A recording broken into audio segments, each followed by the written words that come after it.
السلام علیکم ورحمۃ اللہ وبرکاتہ۔ روحانی مرکز میں درس قرآن کا سلسلہ الحمدللہ اللہ کی توفیق سے دوبارہ شروع ہو رہا ہے سردیوں کے بعد۔ آج جہاں ہم نے پچھلی بار چھوڑا تھا وہیں سے انشاءاللہ آج اسٹارٹ کریں گے۔ سورہ یونس کے 3 رکوع آپ لوگ سن چکے تھے۔ آج انشاءاللہ چوتھا رکوع آپ کے سامنے تلاوت پیش کی گئی، اس کا ترجمہ اور تفسیر میں آپ کے سامنے پیش کروں گا۔ الحمدللہ رب العالمین والصلاۃ والسلام علی رسول الکریم وعلی آلہ وصحبہ اجمعین، اما بعد۔ اعوذ باللہ من الشیطان الرجیم، بسم اللہ الرحمن الرحیم۔ رب اشرح لي صدری ویسر لي امری واحلل عقدۃ من لسانی یفقہوا قولی۔ سبحان ربک رب العزۃ عما یصفون وسلام علی المرسلین والحمدللہ رب العالمین۔ سورہ یونس 10ویں سورۃ قرآن میں 11ویں پارے میں آیت نمبر 31 سے 40 تک آپ کے سامنے پیش کیا جائے گا۔ شروع اللہ کے نام سے جو بڑا مہربان نہایت رحم فرمانے والا ہے۔ آیت نمبر 31، آپ کہیے کہ وہ کون ہے جو تم کو آسمان اور زمین سے رزق پہنچاتا ہے، یا وہ کون ہے جو کانوں اور آنکھوں پر پورا اختیار رکھتا ہے، اور وہ کون ہے جو زندہ کو مردہ سے نکالتا ہے اور مردہ کو زندہ سے نکالتا ہے، اور وہ کون ہے جو تمام کاموں کی تدبیر کرتا ہے۔ یہاں اللہ رب العزت نے وہ صفات اپنی بیان کی ہیں کہ اگر دل کی گہرائی میں جا کے ہم اپنے آپ سے سوال کریں تو جواب یہ آئے گا کہ کوئی نہ کوئی ہستی تو ہے جو اس نظام کو چلا رہا ہے۔ یہاں اللہ نے بار بار سوال کیے کہ آپ کہیے کہ وہ کون ہے جو تمہیں آسمان اور زمین سے رزق پہنچاتا ہے، مطلب جو آپ کو بنا پوچھے پیدا کر سکتا ہے۔ اللہ نے آپ کو پیدا کرنے سے پہلے معلوم نہیں کیا تھا تو وہ آپ کے ساتھ کیا نہیں کر سکتا، اس لیے ڈرنا چاہیے اللہ سے۔ حالانکہ اللہ اپنے بارے میں کہتا ہے 70 موت سے زیادہ محبت کرتا ہوں، لیکن اس کا نام ایک قہار بھی ہے، جبار بھی ہے۔ اگر وہ آپ کے گناہوں پہ پکڑ کرنے لگے تو آپ ایک قدم آگے نہ بڑھا سکیں، یہ بھی قرآن کی آیت ہے۔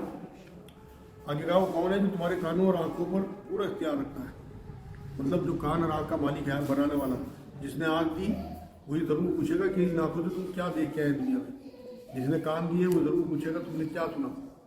تو اپنے موبائلوں کو، ہم اپنی تنہائیوں کو چیک کریں کہ ہم اس میں کیا چیزیں دیکھ رہے ہیں، کیا سن رہے ہیں، کیونکہ یہ دونوں نعمتیں ہیں۔ سماعت بھی، آپ کی آنکھیں جو ہیں وہ بھی اللہ کی نعمت ہے، اور سننا بھی اللہ کی طرف سے آپ کو ایک نعمت ملی ہے۔ تو یہ آپ کو اللہ کی راہ میں اگر لگا کے آپ ان چیزوں کو اللہ کے آگے کھڑے ہوں گے تو آپ بچ جائیں گے۔ ادروائز سوال تو ہوگا کہ آپ ان آنکھوں سے اور کانوں سے کیا کر کے آئے۔ یہ اللہ رب العزت نے یہاں یہی بات فرمائی ہے کہ پورا اختیار رکھتا ہے، مطلب جب مرضی نے چھین بھی سکتا ہے۔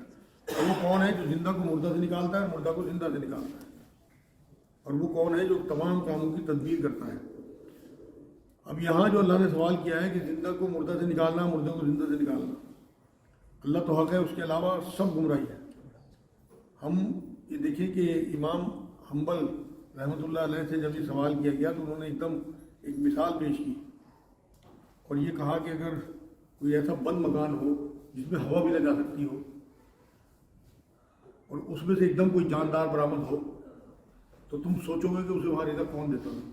ان کا مقصد وہاں انڈے سے تھا، ایک بند انڈا جس کی پرتیں جو ہے اوپر سے بند ہوتی ہیں بالکل، اس میں سے جب چوزا برآمد ہوتا ہے تو آپ دیکھو چوزے کو اس انڈے میں زندگی کون ہوتا ہے۔ یہاں اللہ رب العزت نے یہ کہا کہ مردے سے زندہ کو نکالتا ہے۔ بھائی انڈا ایک مردہ چیز ہے نا، آپ دیکھو اس میں سے بھی چوزے کو نکال دینا۔ اسی طرح سے مردوں سے زندوں سے مردہ نکالتا ہے۔ آپ یہ دیکھو کہ آپ جب ماں کے پیٹ میں ہوتے ہو تو مردہ ہوتے ہو، بالکل زندہ ہوتی ہے ماں۔ تو اللہ نے مثالیں دے دے کے سمجھایا ہے یہ ہمیں کہ اللہ کی کارکردگی پہ اگر تم غور و فکر کرو گے تو ضرور وہی کہیں گے کہ اللہ ہے۔ تو ان سے کہیے کہ پھر کیوں نہیں ڈرتے۔ مطلب یہ سوال جو ہے تمہارے ذہنوں میں آتے ہیں، اس کے بعد بھی تم اللہ سے نہیں ڈرتے۔ تمہارے سامنے سارا کچھ ہے، اس کے بعد بھی تم اللہ کا تقوی اختیار نہیں کرتے، ایمان نہیں لاتے۔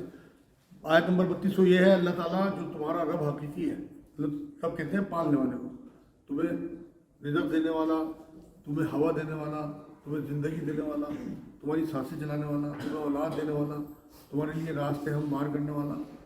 یہ جو زمین اللہ رب العزت نے ہمارے چلنے کے لیے آسان کی، اگر یہی زمین اوپر کھاپڑ کر دیتا تو ہمارا چلنا مشکل ہوتا۔ ان لوگوں سے پوچھو آپ جو پہاڑوں میں رہتے ہیں کتنا مشکل ہوتا ہے چلنا۔ اس لیے شکر بھیجا کریں کہ اللہ نے ہمیں بہت، یہ اس کی ربوبت کی نشانی ہے کہ اس نے ہمیں بہت آسان سے زندگی دے رکھی۔ تمہارا رب حقیقی ہے، حق کے بعد اور کیا رہ گیا بجز گمراہی کے، پھر کہاں پھرے جاتے ہو۔ مطلب جب تمہیں پتہ ہے کہ رازق اور خالق وہ ہے تو پھر اسی کی طرح پلٹو، پھر ادھر ادھر نہ بھٹکو۔ اسی طرح آپ کے رب کی یہ بات کہ یہ ایمان نہ لائیں گے تمام فاسق لوگوں کے حق میں ثابت ہو چکی۔ मतलब जो भी नाफरमान और तासुबी लोग होंगे वो तासुब की वजह से ईमान नहीं लाएंगे। ये बात साबित हो चुकी। सूरह ज़ुमर 71 नंबर आयत में भी अल्लाह रब्बुल इज़्ज़त ने बात कही है कि अज़ाब की बात जो है इन पे साबित हो चुकी, जो लोग गुमराह हैं।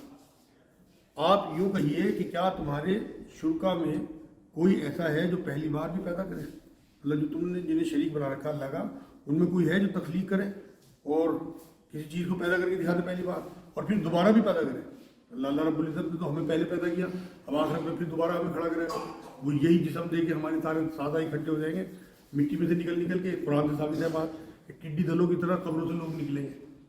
तो वहाँ अल्लाह रब्बुल इज़्ज़त दोबारा बनाएगा, जिस पे ताजुब करते थे कि क्या क़यामत में हमें दोबारा बना देगा। तो अल्लाह ने कहा जब पहली बार मैंने बना दिया, किसी भी चीज़ की जो क्रिएशन होती है, तख्लीक होती है, वो पहली बार मुश्किल होती है, दूसरी बार में कोई मुश्किल नहीं होती। आपने कोई मॉडल अगर एक बार बना दिया और वो आपकी किसी फैक्ट्री में पास हो गया तो फिर दबा दब उसकी जो है वो चीज़ें बनती चली जाती हैं। एक बार बनाना मुश्किल है। यहाँ अल्लाह रब्बुल इज़्ज़त ने कहा कि इनसे पूछो कि तुम्हारी शुरका में कोई ऐसा है जो पहली बार की चीज़ को पैदा कर दे, मतलब कोई खालिक है और फिर दोबारा भी उसे पैदा कर दे। मतलब चलो पहली बार अगर कोई चीज़ बना भी दे तो क्या दोबारा वैसी जिंदा चीज़ पैदा कर सकता है? आप कह दीजिए कि अल्लाह ही पहली बार पैदा करता है, फिर वही दोबारा भी पैदा करेगा, मतलब क़यामत में। जब जवाब न दिया तो रसूल सल्लल्लाहु अलैहि वसल्लम को हुक्म दिया अल्लाह ने कि आप ही कहिए, इनके मुँह से तो जवाब नहीं निकलेगा। मतलब शिर्क को खोखला साबित किया अल्लाह रब्बुल इज़्ज़त ने यहाँ हिदायत में। फिर तुम कहाँ फिरे जाते हो? मतलब ये सारी दलीलें पेश करने के बाद बार बार अल्लाह ने सवाल किया कि फिर तुम गुमराही की तरफ नहीं जाते हो, फिर अल्लाह की तरफ क्यों नहीं पलटते, फिर रसूलुल्लाह की बात क्यों नहीं मानते? आप कहिए कि तुम्हारे शुरका में कोई ऐसा है कि हक का रास्ता बताता हो, मतलब सीधा सच्चा रास्ता। आप कहिए कि अल्लाह ही हक का रास्ता बताता है। फिर अपने नबी से कहा कि ये तुम जवाब नहीं देंगे, आप ही कहिए, आप ही जवाब दीजिए इन्हें कि अल्लाह है जो हक का रास्ता बताता है। तो फिर आया जो शख्स हक का रास्ता बताता हो वो ज़्यादा इत्तबा के लायक है या वो शख्स जिसको बगैर बताए खुद ही रास्ता ना सूझे। यहाँ मिसाल दी अल्लाह रब्बुल इज़्ज़त ने, एक तो वो आदमी जिसे सारा इल्म हो और एक वो जो बिल्कुल जाहिल हो, उसे कोई रास्ता ही पता ना हो। तो इनमें कौन बेहतर है? जाहिर सी बात है जिसे इल्म होगा। बस तुमको क्या हो गया है, तुम कैसे फैसला करते हो?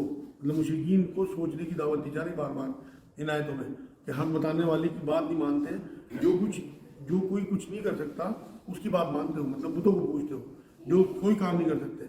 आयत नंबर 36, और इनमें से अक्सर लोग सिर्फ गुमान पर चल रहे हैं, यकीनन गुमान हक के मार्फत में कुछ भी काम नहीं दे सकता। ये जो कुछ कर रहे हैं यकीनन अल्लाह को सब खबर है।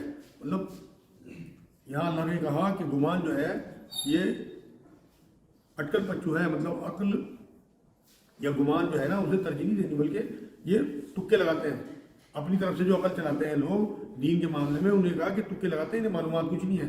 जब तक रसूल की ज़िंदगी सामने ना हो, जब तक कलाम पाक सामने ना हो, अपनी तरफ से दीन में भी कुछ नहीं जोड़ना। मतलब यहाँ अल्लाह ने यही बात कही है कि हकीकत से दूर हैं ऐसे लोग जो गुमान की पैरवी में लगे हुए हैं। नूह अलैहिस्सलाम से जो शिर्क शुरू हुआ था वो आखिर तक शिर्क चलता आ रहा है, आज भी वही शिर्क जिंदा है।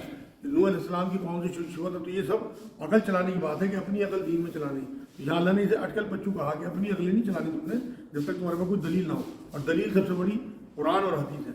और ये कुरान ऐसा नहीं कि अल्लाह की वही के बगैर ऐसे ही घड़ लिया जाए, अल्लाह ऐसा कलाम घड़ा नहीं जा सकता। जैसा ये तो बात आप ये देखो कि उस टाइम अल्लाह बार बार कुरान में चैलेंज देता था उन मुशरिकीन मक्का को कि तुम ऐसी एक ही सूरत उठा, अभी आएगी आ गया है, इस जैसा कलाम बना के दिखा दो, इस जैसी 10 सूरतें ले आओ, इस जैसी चंद आयतें ला के दिखा दो, बार बार चैलेंज दिया।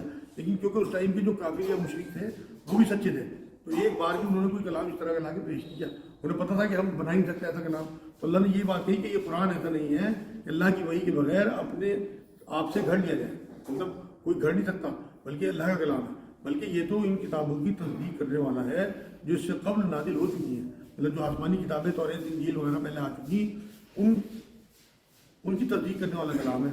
और किताब अहकाम ज़रूर ये कि तफसील बयान करने वाला है, मतलब जो हराम हलाल की वजाहत करने वाला। पिछली बयान करता जितनी भी चीज़ें हैं पिछली किताबों में, उनमें क्या हलाल और क्या हराम था उन सबको वादे करने वाला, और तुम्हारी ज़िंदगी में भी क्या चीज़ हराम है क्या चीज़ हलाल है उन चीज़ों को भी बयान करने वाला है। इसमें कोई बात शक की नहीं है, मतलब किसी भी किस्म का कोई शक जो है उसमें किया नहीं जा सकता कि रब्बुल आलमीन की तरफ से है, मतलब ये उसकी तरफ से है जो हमारा खालिक है, जो हमें चाहता है कि हम उसकी ज़िंदगी गुजारें, और उसी का कलाम है जो माजी मुस्तकबिल और हाल सब जानता है। अल्लाह से तो कुछ भी छुपा हुआ नहीं है, उसने उसी के हिसाब से कलाम भेजा। कि ये ज़िंदगी हमारी आसान हो जाए, पिछली ज़िंदगी जो हमने जी है, गुनाह किए हैं, उन पर हम तौबा कर लें इन आयतों के हवाले से। क्या ये लोग यूँ कहते हैं कि आपने इसको घड़ लिया है नबी अकरम सल्लल्लाहु अलैहि वसल्लम ने? आप कही दीजिए कि तो फिर तुम इसकी मिसाल एक ही सूरत लाओ। यह आयत नंबर 38 है, इसमें अल्लाह रब्बुल इज़्ज़त ने फिर चैलेंज किया। और छोटी से छोटी सूरत सूरह असर है कुरान की, 3 आयतों पर मुश्तमिल। तो अगर कोई 3 छोटी आयतों पर मुश्तमिल कोई सूरत ला के दिखा देता इस जैसी, तो अल्लाह का चैलेंज जो है वो कर लेता माज़अल्लाह। लेकिन जो मैं बता रहा हूँ वो लोग सच्चे थे उस टाइम के काफिर भी, उन्होंने कोई जरूरत नहीं की इस तरह की कि वो कोई छोटी सी सूरत बना के अपनी तरफ से घर के लिए आए, क्योंकि अल्लाह का चैलेंज था। यहाँ अल्लाह ने वही बात की, आप कह दीजिए कि तो फिर तुम इसकी मिसाल एक ही सूरत लाओ और जिन जिन गैरुल्लाह को बुला सको बुला लो, अगर तुम सच्चे हो। मतलब तमाम गैरुल्लाह इकट्ठे हो जाएं और मिल के भी मेरे खिलाफ ऐसी कोई कलाम ला के दिखा दें जिससे साबित हो जाए कि ये नबी अकरम सल्लल्लाहु अलैहि वसल्लम का गढ़ा हुआ कलाम है।